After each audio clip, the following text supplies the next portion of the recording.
여보, 이거 봐. 또 이겼어. 준호가 보드게임 말을 내려놓으며 장난스럽게 웃었다. 지연은 자신의 게임판을 내려다보며 입술을 삐죽 내밀었다. 3번 연속 패배였다. 아, 진짜. 어떻게 맨날 이기는 거야? 전략이지, 전략. 자, 패자는 설거지. 에이, 그건 불공평해. 두 사람은 웃음을 터뜨렸다. 금요일 저녁 퇴근 후 집에서 보내는 이런 시간이 지연에게는 무엇보다 소중했다. 결혼 1년 9개월. 아직도 신혼의 달콤함이 남아있는 시기였다. 거실 창문 너머로 가을 저녁의 노을이 붉게 물들어가고 있었다. 지연은 소파에 기대어 준호가 주방으로 들어가는 뒷모습을 바라봤다. 처음 만났을 때부터 지연의 마음을 사로잡았던 그 편안한 에너지가 여전히 준호에게서 흘러나왔다. 커피 타줄까? 주방에서 준호의 목소리가 들려왔다. 설거지를 하면서도 아내를 챙기는 그의 세심함이 좋았다. 응, 고마워. 지연은 눈을 감고 소파에 몸을 더 깊이 묻었다. 이 순간이 영원했으면 좋겠다고 생각했다. 결혼을 결심하기까지는 그리 오래 걸리지 않았다.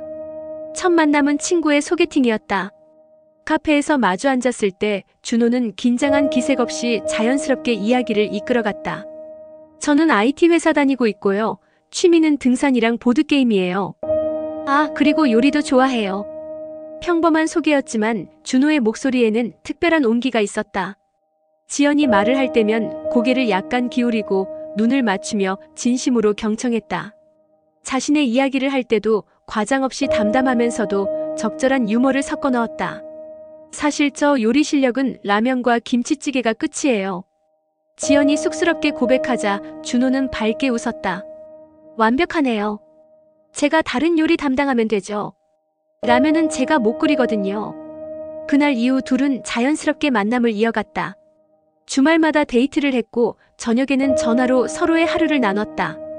3개월이 지났을 무렵 준호가 조심스럽게 말을 꺼냈다. 지연아, 나 할 말이 있어. 그날 저녁 산책을 하던 중이었다. 준호의 표정이 평소와 달리 진지해 보였다. 나 공황장애가 있어. 약도 먹고 있고 과거에 좀 힘든 시기가 있었어. 이런 얘기하는 게 부담스러울 수도 있는데 너한테는 숨기고 싶지 않았어. 준호의 목소리가 조금 떨렸다. 지연은 준호의 손을 꼭 잡았다. 고마워, 말해줘서. 근데 그게 뭐 어때? 지금 내가 좋은걸. 그날 밤 준호는 자신의 과거에 대해 더 이야기했다.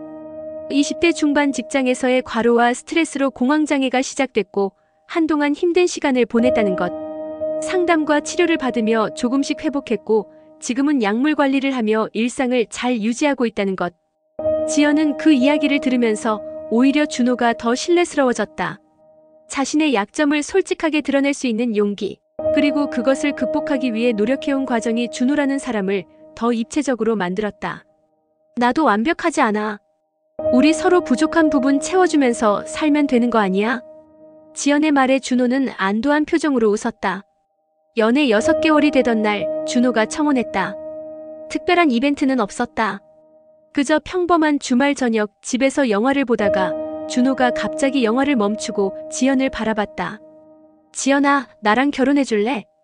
너무 갑작스러운 질문에 지연은 멍하니 준호를 바라봤다. 준호는 주머니에서 작은 상자를 꺼냈다. 반지가 들어있었다. 화려한 프로포즈는 못 준비했어. 근데 나 진심이야. 너랑 평생 함께 살고 싶어. 매일 아침 내 얼굴 보고 일어나고 저녁에는 함께 밥 먹고 주말에는 이렇게 소파에 앉아서 영화 보고 싶어. 지연의 눈에 눈물이 고였다. 그럼 당연하지. 주변 사람들은 너무 빠른 거 아니냐고 걱정했다. 지연의 어머니는 특히 신중하게 생각해보라고 했다. 하지만 지연은 확신했다. 준호와 함께 있을 때 느껴지는 그 안정감, 평화로움이 전부였다. 준호의 유머 감각은 지연의 우울한 날들을 밝게 만들어줬고 그의 책임감은 지연에게 든든한 의지처가 됐다. 공황장애가 있다는 것도 과거에 힘든 시간을 보냈다는 것도 전혀 문제가 되지 않았다. 중요한 건 지금 이 순간의 준호였다.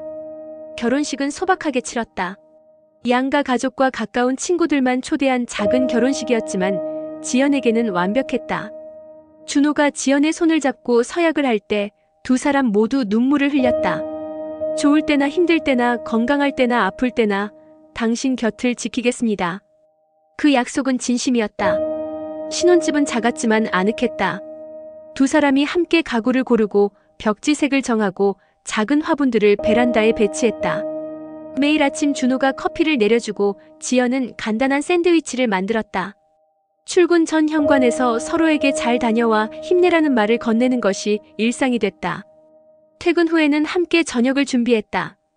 준호가 메인 요리를 담당하면 지연은 샐러드와 반찬을 준비했다. 식탁에 앉아 오늘 하루 있었던 일들을 나누는 시간이 가장 행복했다. 오늘 회의에서 내 아이디어가 채택됐어. 진짜? 우리 와이프 최고. 준호는 항상 지연의 작은 성공도 크게 기뻐해줬다. 반대로 지연이 힘든 일이 있을 때면 준호는 묵묵히 곁에 있어주며 위로했다. 주말에는 함께 등산을 가거나 집에서 보드게임을 하며 시간을 보냈다. 특별한 이벤트 없이도 함께 있는 것만으로 충분히 행복했다. 자, 커피 나왔습니다. 준호가 2개의 머그잔을 들고 거실로 나왔다. 지연은 소파에서 일어나 준호 옆에 앉았다. 따뜻한 커피 향이 거실을 채웠다. 고마워, 여보. 오늘 수고했어. 내일은 내가 아침 만들게. 준호가 지연의 어깨에 팔을 두르며 말했다. 지연은 준호의 품에 기대어 커피를 한 모금 마셨다. 달콤하고 따뜻했다. 이 순간이, 이 평범한 일상이 지연에게는 가장 큰 행복이었다. 창밖으로 가을밤의 선선한 바람이 불어왔다. 두 사람은 말없이 서로의 온기를 느끼며 평화로운 시간을 보냈다. 그날 밤 지연은 잠들기 전 준호에게 속삭였다. 우리 계속 이렇게 행복하자. 당연하지. 평생 함께할 거잖아.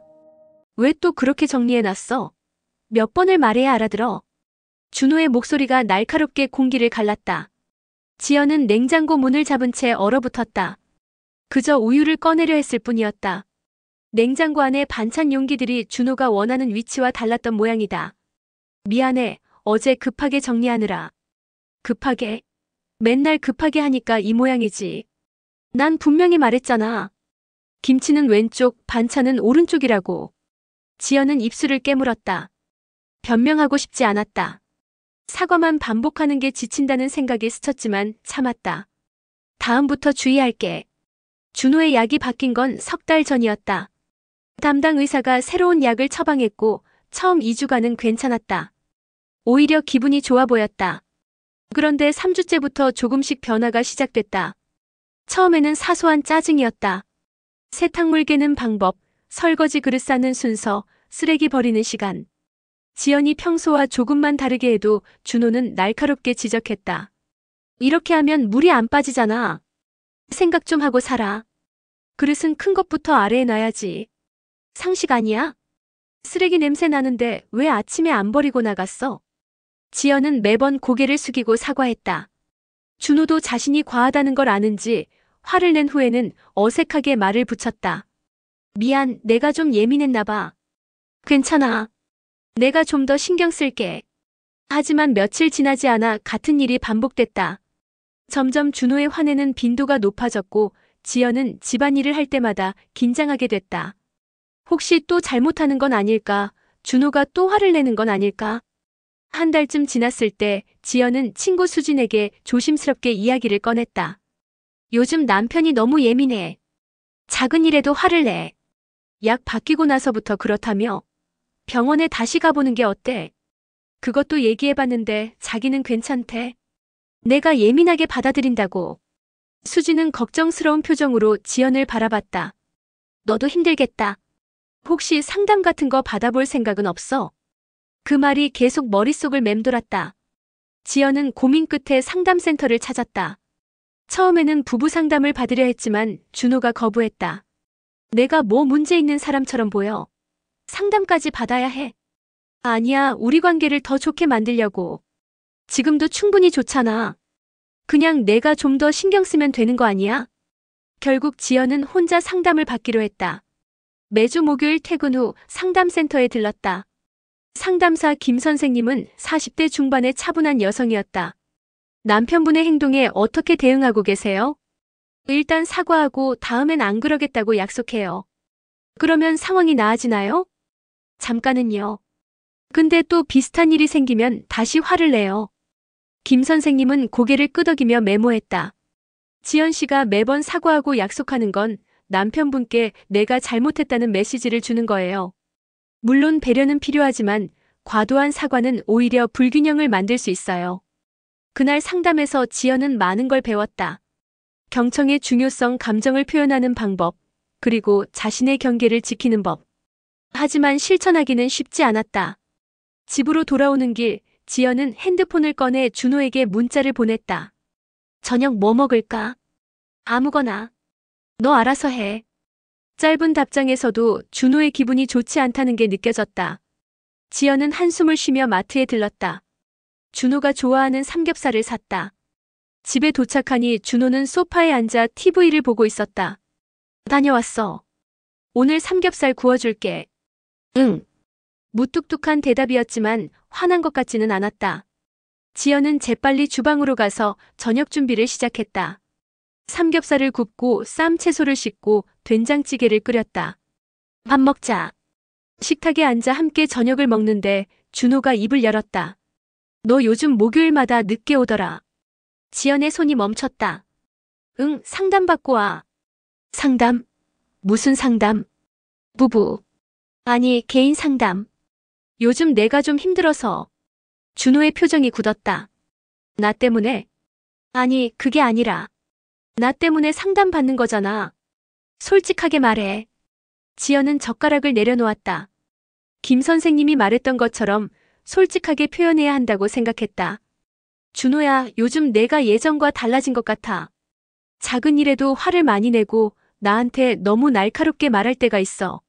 나도 노력하고 있지만 때로는 힘들어. 준호는 한동안 말이 없었다. 그러다 천천히 고개를 끄덕였다.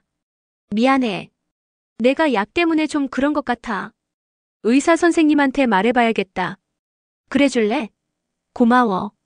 그리고 내가 너무 예민하게 굴었나 봐. 미안해. 앞으로 조심할게. 우리 잘 해낼 수 있을 거야. 지연이 속삭였다. 응, 함께라면. 준호가 대답했다. 그 후 며칠은 괜찮았다. 준호는 화를 참으려 노력했고 지연도 준호의 변화를 알아차리고 격려했다. 하지만 변화는 느렸다. 이렇게 개면 주름 생긴다고 했잖아. 미안해, 다시 갤게. 맨날 미안하다고만 하면 뭐해. 다음에 또 똑같이 하잖아. 지연은 입술을 깨물며 셔츠를 다시 폈다. 손이 떨렸다. 준호는 자리를 박차고 일어나 안방으로 들어갔다. 문이 쾅 닫히는 소리가 들렸다. 지연은 거실에 혼자 남아 빨래를 마저 개었다. 눈물이 날 것 같았지만 참았다. 이 정도는 견딜 수 있다고, 준호도 노력하고 있다고 스스로를 달랬다. 다음 날 상담에서 김 선생님에게 이야기했다. 남편이 노력하겠다고는 하는데 변화가 느려요. 그리고 저도 모르게 또 실수하게 되고 그러면 남편은 다시 화를 내요. 변화에는 시간이 걸려요. 하지만 지연 씨, 당신의 감정도 중요해요. 배우자를 위해 노력하는 건 좋지만 자신을 잃어서는 안 돼요. 그 말이 계속 귓가에 맴돌았다. 자신을 잃지 않기. 그게 뭘까? 지연은 집으로 돌아오는 지하철 안에서 계속 생각했다. 현관문을 열고 들어서니 준호가 주방에서 요리를 하고 있었다. 좋은 냄새가 났다. 왔어? 오늘 내가 저녁 만들었어. 미안하다는 의미로. 엄마가 응급실에 계셔. 새벽 4시 언니의 전화가 울렸다. 지연은 잠결에 핸드폰을 집어들었다. 언니의 목소리가 떨리고 있었다. 아빠가 갑자기 쓰러지셨어. 엄마도 쇼크받아서 같이 실려가셨어. 빨리 와. 지연은 급히 옷을 챙겨 입었다. 준호가 잠결에 눈을 떴다. 무슨 일이야? 부모님이 응급실에 계셔. 나 병원 가봐야 해. 그래, 조심히 다녀와. 나도 출근하고 들를게. 병원에 도착하니 언니가 응급실 앞에서 기다리고 있었다. 아버지는 급성 심근경색이었다. 다행히 빠른 조치로 목숨은 건졌지만 중환자실 입원이 필요했다. 어머니는 극도의 스트레스로 혈압이 급상승에 같은 병원 일반 병동에 입원했다. 언니, 회사는 어떻게? 나는 당분간 휴직할게. 너는 직장 다니면서 저녁에 교대로 오자. 지연은 고개를 끄덕였다. 회사의 상황을 설명하고 반차를 냈다. 오전 내내 병원에서 보내고 오후에 출근했다. 업무를 마치고 다시 병원으로 갔다. 어머니 병실에서 밤을 새웠다. 이틀째 되는 날 준호가 퇴근 후 병원에 들렀다. 장모님 괜찮으세요? 고마워 준호야. 지연이 좀 집에 보내줘. 애가 이틀째 병원에서 자고 있어. 지연아, 오늘은 집에 가자. 내일 다시 오면 되잖아. 지연은 고개를 저었다. 엄마 혼자 두고 못 가. 언니도 아빠 병실에 있어야 하고. 그래도 너도 쉬어야지. 결국 준호의 설득으로 집에 갔다. 샤워를 하고 침대에 누웠지만 잠이 오지 않았다. 부모님 걱정, 직장 일 그리고 준호와의 관계까지. 모든 게 버거웠다. 사흘째, 나흘째. 지연은 직장과 병원을 오가며 지쳐갔다. 밥도 제대로 못 먹고 잠도 부족했다. 얼굴은 창백해졌고 몸은 천근만근이었다. 일요일 아침 지연은 집에서 쉬기로 했다. 언니가 부모님 두 분 다 돌보기로 했고 준호도 쉬는 날이었다. 지연은 침대에 누워 몸을 움직일 수가 없었다. 머리가 깨질 듯 아팠고 온몸이 쑤셨다. 여보, 괜찮아? 준호가 침대 옆에 앉으며 물었다. 응, 그냥 좀 누워있을게. 알았어. 내가 점심 만들게. 지연은 눈을 감았다. 잠깐이라도 쉬고 싶었다. 그런데 얼마 지나지 않아 준호의 목소리가 들려왔다. 지연아, 근데 그 대출 건은 어떻게 된 거야? 지연은 천천히 눈을 떴다. 대출? 무슨 대출? 무슨 대출? 지난주에 얘기했잖아. 은행에서 전화 왔다며. 아, 그 일. 지연은 거의 잊고 있었다. 카드 대금 자동이체 건으로 은행에서 확인 전화가 왔던 것뿐이었다. 대출과는 전혀 상관없는 일이었다. 그건 그냥 카드 대금 확인 전화였어. 대출 아니야. 그럼 왜 그때 대출이라고 했어? 나는 대출이라고 안 했는데. 분명히 대출 얘기 나왔어. 너 나한테 뭐 숨기는 거 있지? 지연은 한숨을 쉬었다. 지금 이 대화를 할 기력이 없었다. 준호야, 지금 나 너무 아파. 나중에 얘기하면 안 될까? 나중에? 맨날 나중에야. 중요한 건 제대로 얘기 안 하고. 준호의 목소리가 높아졌다. 나는 지금 제대로 설명하고 있잖아. 카드 대금 확인 전화였다고. 설명이 그게 설명이야? 대충대충 넘어가려고만 하지. 대충이 아니라 사실이 그래. 지연도 목소리가 커졌다. 몸도 아픈데 이해받지 못하는 게 답답했다. 너 요즘 맨날 그런 식이야. 나한테 솔직하지 않아. 뭔가 숨기고 있는 것 같다고. 숨기는 게 뭐가 있어? 나는 부모님 병원 일로 정신없고 회사 일도 쌓여있고 지금 이렇게 아파 죽겠는데. 그게 나랑 무슨 상관이야? 나한테 화풀이 하지 마. 지연은 말문이 막혔다. 화풀이? 자신은 그저 상황을 설명하려 했을 뿐인데. 화풀이가 아니야. 나는 그냥 뭐. 매번 변명만 하잖아. 진짜 답답해. 준호가 벌떡 일어나 방문을 쾅 닫았다. 지연은 침대에 누운 채 천장을 바라봤다. 눈물이 흘러내렸다. 얼마 후 거실에서 물건이 바닥에 떨어지는 소리가 들렸다. 준호가 뭔가를 집어던진 것 같았다. 지연은 몸을 일으켜 거실로 나갔다. 준호야. 나 진짜 못 살겠어. 이렇게 사는 거 무슨 의미 있어? 준호가 소파에 주저앉으며 머리를 감싸쥐었다. 뭐라고? 그만 살자. 나도 지쳤어. 맨날 이렇게 얘기 안 통하고 서로 상처만 주고. 그 말이 지연의 가슴을 찔렀다. 그만 살자. 그 말이 진심일까? 지금 무슨 소리 하는 거야? 내 말 그대로야. 우리 이혼하자. 지연은 온몸이 얼어붙는 것 같았다. 이혼. 그 단어가 현실이 되는 순간이었다. 나는 그렇게 생각 안 하는데. 너는 항상 그렇지. 문제를 회피하기만 하고. 진짜 마주하지는 않잖아. 내가 언제 회피했어? 나는 매번 대화하려고 했어. 대화? 그게 대화야? 그냥 내 변명만 늘어놓는 거지. 지연은 더 이상 말할 수 없었다. 몸도 아프고 마음도 아팠다. 안방으로 들어가 문을 닫았다. 침대에 쓰러져 울었다. 목 놓아 울고 싶었지만 소리가 나지 않았다. 그저 눈물만 흘러내렸다. 준호는 거실에서 짐을 싸는 듯 했다. 서랍 여닫는 소리, 가방 지퍼 소리가 들렸다. 지연은 일어나 화장실로 갔다. 거울 속 자신의 얼굴을 봤다. 창백하고 눈은 퉁퉁 부어 있었다. 이게 정말 나일까? 변기 뚜껑을 닫고 앉아 계속 울었다. 시간이 얼마나 지났을까? 밖에서 현관문이 열리는 소리가 들렸다. 나 나갈게. 더는 못 살겠어. 준호의 목소리였다. 지연은 화장실 문을 열지 않았다. 그를 붙잡을 기력도 의지도 없었다. 현관문이 닫히는 소리. 그리고 깊은 침묵. 지연은 화장실 바닥에 주저앉았다. 이게 끝인가? 우리가 약속했던 평생이 이렇게 무너지는 건가? 질문들이 머릿속을 맴돌았지만 답은 없었다. 화장실 바닥에 주저앉아 지연은 시간 감각을 잃었다. 10분이 지났는지 1시간이 지났는지 알 수 없었다. 눈물은 계속 흘러내렸고 몸은 떨렸다. 아픈 몸, 지친 마음, 그리고 무너진 결혼 생활. 모든 것이 한꺼번에 무게로 짓눌러 왔다. 핸드폰을 꺼내 시간을 확인했다. 오후 2시 47분. 준호가 나간 지 1시간쯤 지난 것 같았다. 지연은 천천히 몸을 일으켜 세면대에 찬물로 얼굴을 씻었다. 거울 속 자신의 모습이 낯설었다. 붉게 충혈된 눈, 퉁퉁 부은 얼굴, 창백한 입술.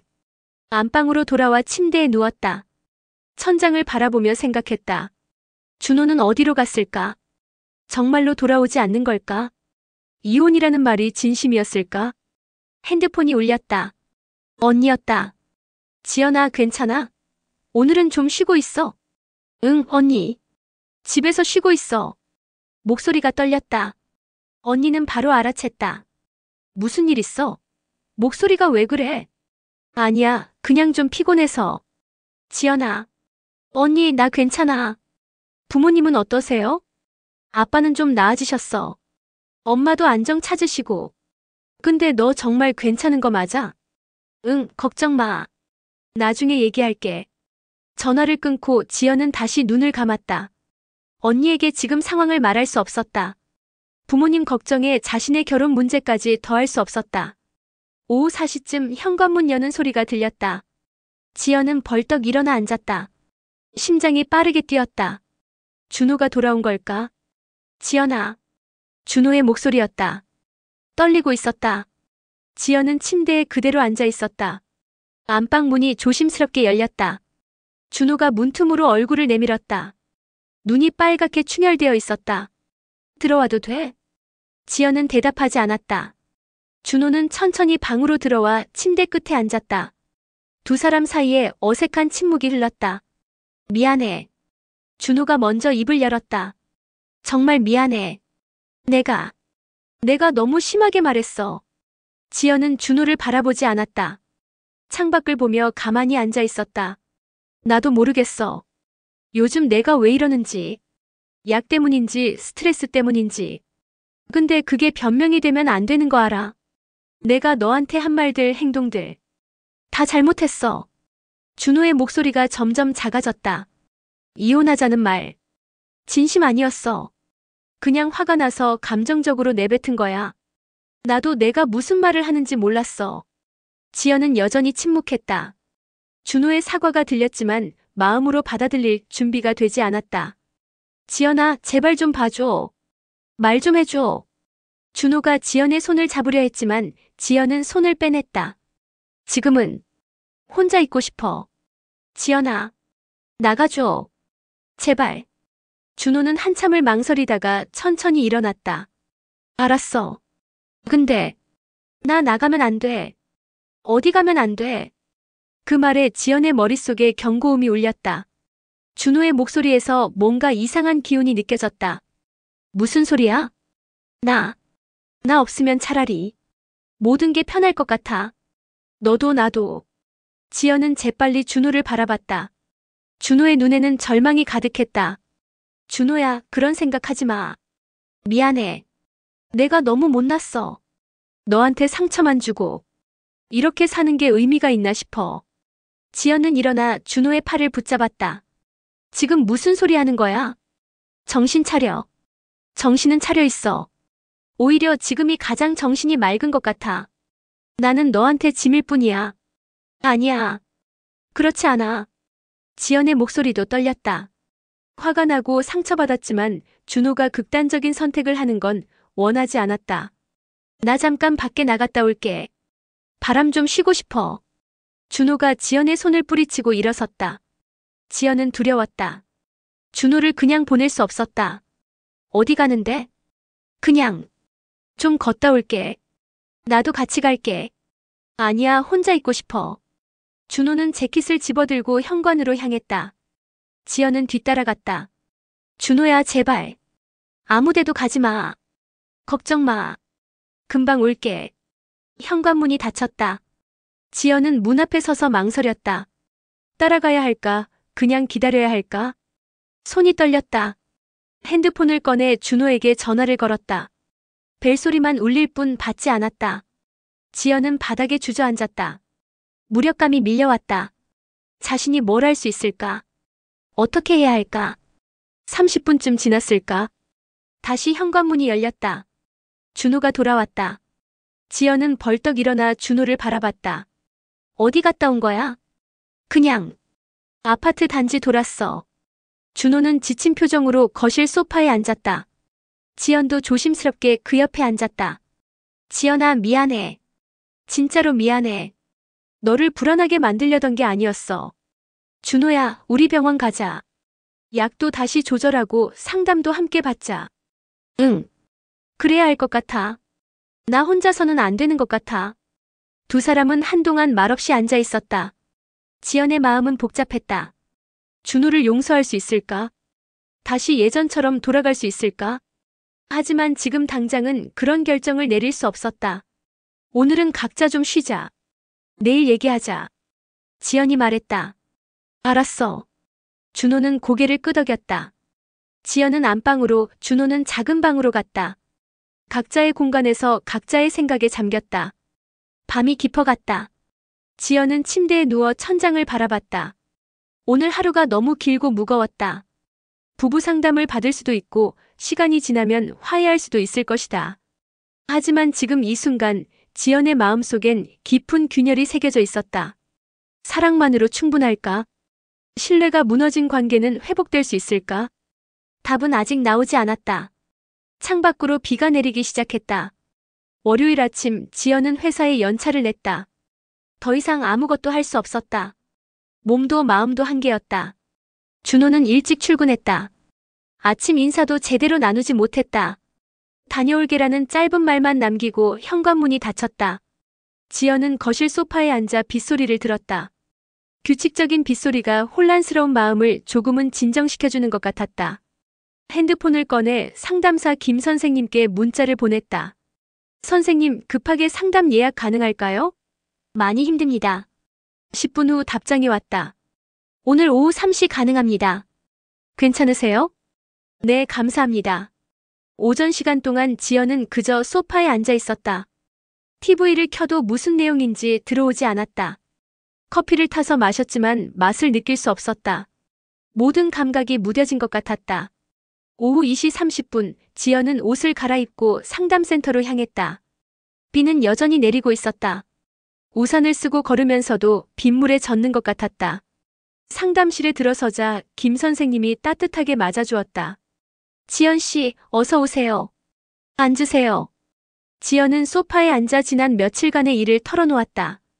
부모님의 응급 입원, 극심한 피로, 준호와의 충돌, 이혼 언급, 극단적 선택 암시, 그리고 불안한 화해까지. 말을 하는 동안 눈물이 계속 흘러내렸다. 김 선생님은 조용히 경청했다. 지연이 말을 마치자 선생님은 부드럽게 물었다. 지연 씨, 지금 가장 힘든 건 무엇인가요? 모르겠어요. 준호를 사랑하는지, 이 관계를 계속할 수 있을지, 아니면 끝내야 할지. 모든 게 혼란스러워요. 당연합니다. 지연 씨는 지금 너무 많은 걸 한꺼번에 감당하고 있어요. 부모님 간병, 직장 일, 그리고 결혼 생활의 위기까지. 누구라도 힘들 수밖에 없어요. 근데 저는 남편을 포기하고 싶지 않아요. 동시에 더 이상 상처받고 싶지도 않고요. 이게 이기적인 건가요? 전혀 이기적이지 않습니다. 그건 지연 씨의 정직한 감정이에요. 사랑과 자기보호 두 가지 모두 중요합니다. 김 선생님은 잠시 멈추었다가 말을 이었다. 지연 씨, 제가 드리고 싶은 말씀이 있어요. 관계를 유지하는 것도 선택이고 떠나는 것도 선택입니다. 어떤 선택이든 옳고 그른 건 없어요. 중요한 건 지연 씨 자신을 지키는 거예요. 자신을 지킨다는 게 뭔가요? 자신의 한계를 인정하고 더 이상 견딜 수 없는 선을 명확히 하는 거예요. 그리고 그 선이 넘어갔을 때 행동할 수 있는 용기를 갖는 거죠. 지연은 그 말을 곱씹었다. 자신의 한계. 그게 어디까지일까? 남편분과 부부 상담을 받아보는 건 어떨까요? 지금은 지연 씨 혼자 오시지만 함께 오신다면 더 효과적일 수 있어요. 준호도 동의할까요? 제안해보세요. 지금 상황이라면 남편분도 필요성을 느끼실 거예요. 상담을 마치고 나오는 길, 비는 그쳤지만 하늘은 여전히 흐렸다. 지연은 천천히 걸으며 생각했다. 부부 상담을 제안해볼까? 준호가 정말로 변할 수 있을까? 아니면 이건 반복되는 패턴일 뿐일까? 집에 도착하니 준호는 아직 퇴근 전이었다. 지연은 침대에 누워 무릎을 끌어안았다. 결혼 1년 9개월. 짧다면 짧고 길다면 긴 시간. 그동안 쌓았던 추억들이 스쳐갔다. 처음 만났을 때의 설렘, 프로포즈의 감동, 결혼식 날의 행복. 그리고 지금의 고통. 아이는 없다. 그게 다행인지 아쉬운 건지 알 수 없었다. 아이가 있었다면 더 복잡했을 것이다. 하지만 없기에 선택의 여지는 있었다. 저녁 7시, 준호가 돌아왔다. 다녀왔어. 응. 준호는 조심스럽게 거실로 들어와 지연 옆에 앉았다. 오늘 하루 어땠어? 상담 다녀왔어. 그래. 상담사 선생님이 뭐래? 지연은 잠시 망설이다가 말했다. 우리 같이 부부 상담 받자. 혼자서는 안 될 것 같아. 준호는 고개를 끄덕였다. 알았어. 같이 가자. 나도 정말로 변하고 싶어. 약속할 수 있어? 응. 약속할게. 하지만 지연의 마음속 불안은 사라지지 않았다. 약속은 여러 번 들었다. 문제는 그게 지켜지느냐였다. 준호야, 나한테 솔직하게 말해줘. 너 정말로 우리 관계 지키고 싶어? 준호는 지연의 눈을 똑바로 바라봤다. 그럼. 당연하지. 너 없으면 나는 아무것도 아니야. 그런데 왜 자꾸 상처를 줘? 미안해. 나도 모르겠어. 내 안에 뭔가 꼬여 있는 것 같아. 그걸 풀고 싶어. 같이 도와줘. 지연은 한숨을 쉬었다. 도와주고 싶었다. 하지만 자신을 희생하면서까지 도와줄 수는 없었다. 나도 노력할게. 근데 준호야, 나한테도 한계가 있어. 더 이상 못 견딜 것 같으면 나는 떠날 거야. 준호의 얼굴이 굳었다. 그렇게까지. 응. 나도 나를 지켜야 해. 사랑도 중요하지만 나 자신도 중요해. 준호는 천천히 고개를 끄덕였다. 알았어. 내가 정말 잘할게. 그날 밤 지연은 다시 침대에 누워 천장을 바라봤다. 앞으로 어떻게 될까? 부부 상담을 받으면 나아질까? 준호는 정말로 변할까? 아니면 이건 또 다른 반복의 시작일 뿐일까? 답은 나오지 않았다. 하지만 한 가지는 분명했다. 더 이상 자신을 잃으며 살 수는 없다는 것. 사랑이 중요하지만 자기 자신을 지키는 것도 사랑의 한 형태라는 것. 빗소리가 다시 들려왔다. 지연은 조용히 눈을 감았다. 내일은 또 다른 날이 올 것이다. 그리고 그때 자신에게 필요한 선택을 할 것이다. 용기를 내서. 침묵 속에서 지연은 천천히 내면의 안정을 찾아갔다. 아직 결정은 내리지 않았지만 이제는 알았다. 자신이 무엇을 원하는지, 무엇이 필요한지, 그리고 언제 떠나야 하는지. 그것으로 충분했다.